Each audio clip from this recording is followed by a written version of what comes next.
Today on this edition of Life After Sight Loss TV, we're talking about things that I still struggle with after 16 years of being visually impaired.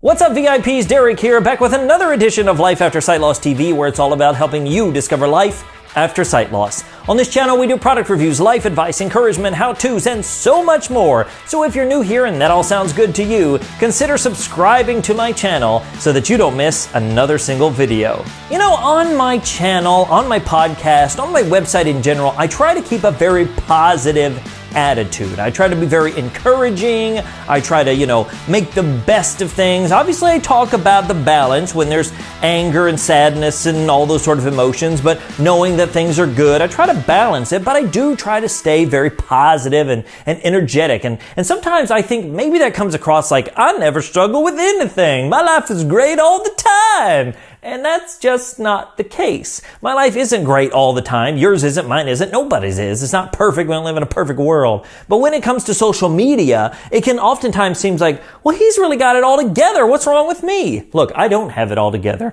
I'm trying to figure this out just like you are. And after 16 plus years, I still struggle with things. And so today I wanted to give you just 3 things that I still struggle with on a somewhat regular basis. And so hopefully that'll help you know, hey, Derek doesn't have it all together. It's okay that I don't have it all together because trust me, I really don't. So here's just a few things that I still struggle with. Number 1, sadness on missing out on things. Look, I can think of a lot of things I miss out on, from little bitty things to huge things, from, like driving a car to not being able to see my child on the playground to watching them at a recital to, new technology and watching TV. There's so many little things that I miss out on a very regular basis. For example, the other day we went to a parade, and I hate going to parades because I don't like missing out on all of the different floats and everything. Plus, I typically get hit in the head with candy at least every single year. This year, I did not, so it was good. But many years, I get hit in the head with candy. But the point is, I don't love parades. And I get sad when we go. I hate this idea because I'm missing out on all these great things. Yes, I like to hear the marching band, but other than that, I just feel very bleh and sad about it. So yes, I'm struggling in that moment. I'm keeping it together because I love my kids and my wife and I want them to enjoy themselves. But inside, I'm like, ugh. Now some people would say, well, you should let that out. And I do. It's not that I don't.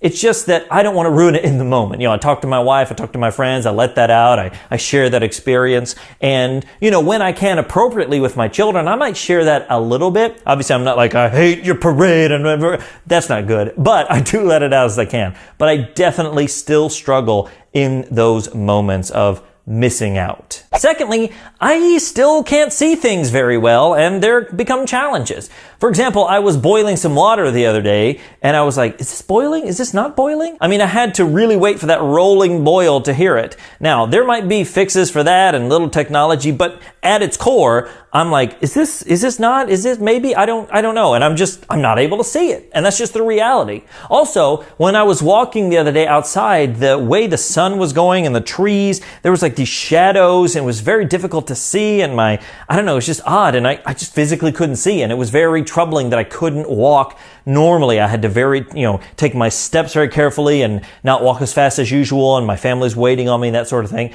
I just really was struggling with not being able to see certain things. And I think that's just an everyday experience. Many of the things I'm used to, it's normal, it's not a big deal, but then those little things come up, like if I'm at a new area or something, and I'm like, oh, I can't see this. I want to, but I can't. And so I struggle in that moment, figuring it out. Yes, I get through it and I move forward, but there are definitely struggles when I can't see things. And thirdly, I struggle with fear of losing more vision. Now look, I know if you're watching this video and you're totally blind, you're probably thinking, what a jerk you are for saying that you're fearing losing more vision. Are you saying that my life is terrible? No. This is what I'm saying. Whenever you lose your sight, I think I said this in another video, when you lose your sight, you know it's possible, right? You know it's possible to lose vision.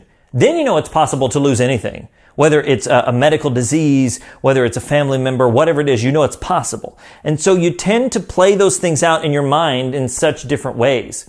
I know for me, I depend on the little bit of sight I have left for many things. Whether it's editing these YouTube videos or audio, whether it's, reading some websites, whether it's doing certain things around the house, I depend on my limited amount of vision. And if that were gone, I would have to adapt my life in many different ways. Now, I would, and it would be fine, and things would be okay. So I'm not suggesting that my life would be over if I was totally blind. I'm just suggesting that I know what it's like to lose vision, and losing more does cause me to be afraid at times. And so I struggle with fear of that. Now, that doesn't mean I live my life in fear, but I do struggle with fear. And so if you have limited vision, if you're low vision, maybe you struggle with that as well. And I just want to let you know that I do. Now, if you're totally blind, I'm not saying your life is terrible. Please don't take that away from this video. That's not what I'm saying. All I'm saying is I fear change at times because I know change is possible. Change isn't always great. Now, I like change in many ways. I want to get new technology, but I don't like it when it affects my vision.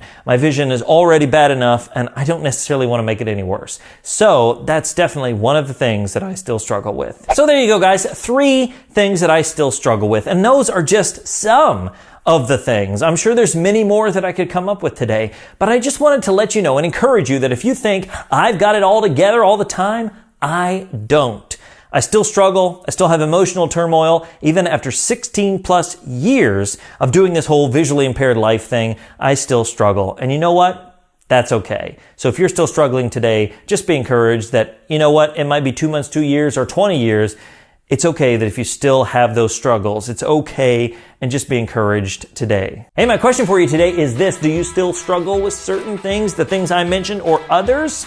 And how do you deal with it? I'd love to hear about it, and I know others would as well, so let me know in the comments below. Hey, if you liked this video, if you found it helpful, make sure to give it a big thumbs up, share it with somebody you know, and subscribe to my channel so that you don't miss another single video. Thanks for watching this edition of Life After Sight Loss TV, and until next time, remember that sight loss isn't the end, it's just the beginning.